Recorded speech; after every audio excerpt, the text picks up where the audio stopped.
नमस्कार दोस्तों, परिवार कहानी मंच चैनल में आपका स्वागत है। आज की कहानी का नाम है सास अस्पताल दौड़ी बेटी के लिए, बहू के लिए कहा अब ठीक हो गई होगी। जब बेटी की डिलीवरी हुई, सास अस्पताल के बाहर रोती रही और जब बहू माँ बनी तो बस इतना कहा अब तो ठीक ही हो गई होगी, झाड़ू लगा ले। औरत वही थी, दर्द वही था, लेकिन ममता सिर्फ बेटी के लिए थी। क्या बहू का दर्द दर्द नहीं होता? क्या माँ बनने के बाद भी औरत को काम वाली ही समझा जाता है? अगर ये कहानी आपके दिल को छू जाए तो अंत तक जरूर सुनिए, क्योंकि ये सिर्फ कहानी नहीं, हर बहू की सच्चाई है। बेटी की डिलीवरी पर अस्पताल में रोती रही सास, बहू की डिलीवरी पर बोली अब तो ठीक ही हो गई होगी, झाड़ू लगा ले। एक अपनी थी, एक पराई। अस्पताल की ठंडी बेंच में बैठी थी सुमन देवी, हाथ में भगवान की तस्वीर, आंखों में आंसू, होठों पर बस एक ही दुआ, हे भगवान मेरी बेटी ठीक रही।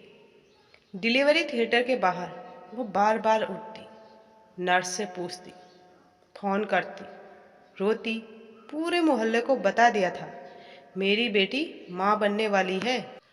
लेकिन 3 साल बाद वही सुमन देवी, जब बहू ने बेटे को जन्म दिया तो बस फोन पे इतना बोला अब तो ठीक हो गई होगी, घर का काम कर ले। औरत वही थी, दर्द वही था, पर ममता सिर्फ बेटी के लिए थी। क्यों? क्योंकि एक अपनी थी और वह एक पराई।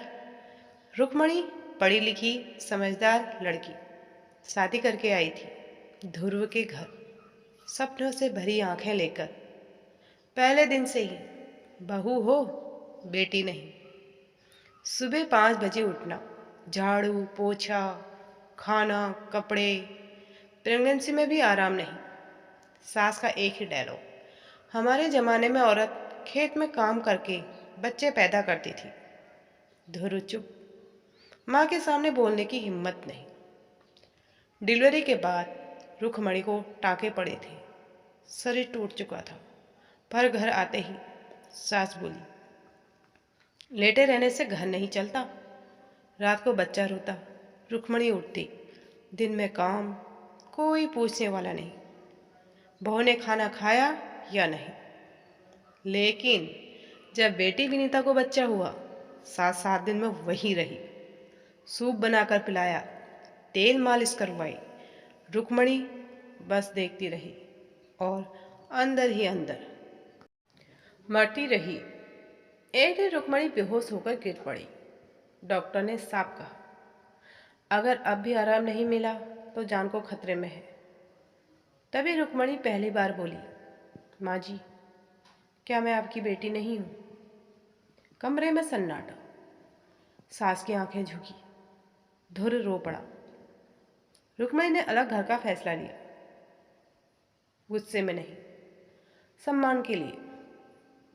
सास को तब समझ आया बेटी पैदा नहीं होती, बनाई जाती है। और बहू को पराया मानने वाली सोच असल में पूरे घर को खोखला कर देती है।